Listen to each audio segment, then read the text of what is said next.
Assalamualaikum warahmatullahi wabarakatuh. Saya di sini akan menjelaskan tentang peta konsep sistem reproduksi pada hewan. Pada reproduksi hewan terjadi dengan dua cara. Pertama, seksual dan kedua, aseksual.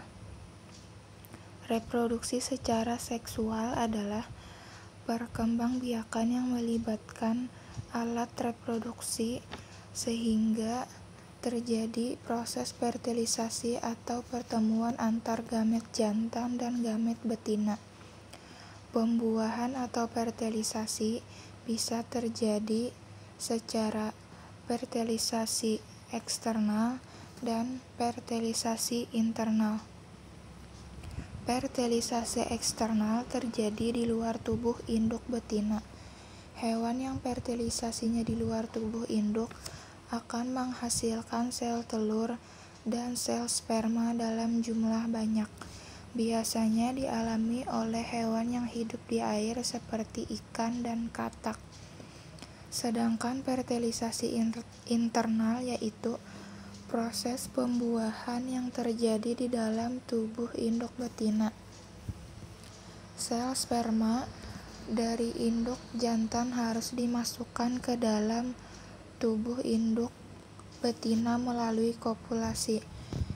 Hewan yang melakukan fertilisasi internal akan berspesialisasi dengan mengembangkan perlindungan telur.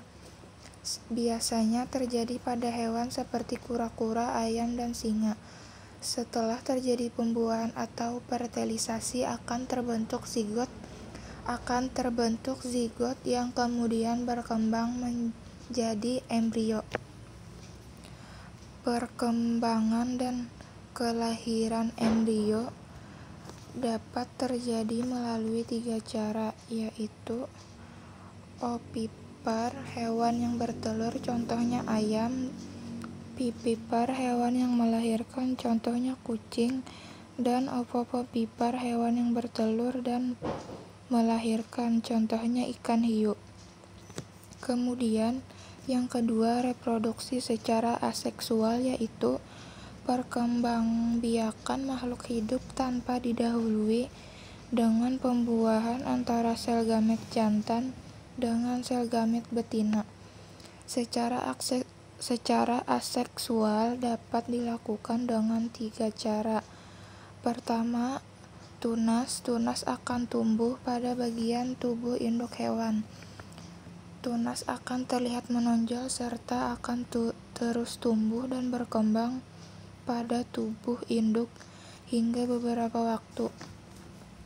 Ketika telah siap, tunas akan melepaskan diri dari tubuh induk dan berhasil menjadi individu baru. Contoh hewan yang dapat bertunas adalah hewan ubur-ubur. Kedua, dengan cara membelah diri. Perkembangbiakan hewan melalui membelah diri biasanya dialami oleh hewan bersel tunggal.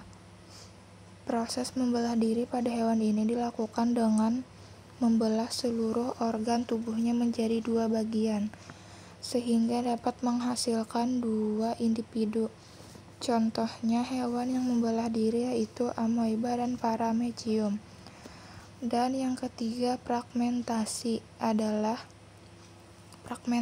adalah perkembangbiakan hewan dengan menggunakan bagian tubuh hewan itu sendiri. Hewan akan memotong atau memecah bagian tubuhnya. Potongan tersebut kemudian akan tumbuh dan berkembang menjadi individu baru. Fragmentasi dapat dilakukan oleh hewan tingkat rendah atau invertebrata, yaitu hewan yang tidak bertulang belakang, memiliki anatomi tubuh yang lebih sederhana. Contoh hewan yang dapat melakukan perkembangbiakan dengan cara fragmentasi adalah cacing, planaria, dan bintang laut. Sekian dari saya. Wassalamualaikum warahmatullahi wabarakatuh.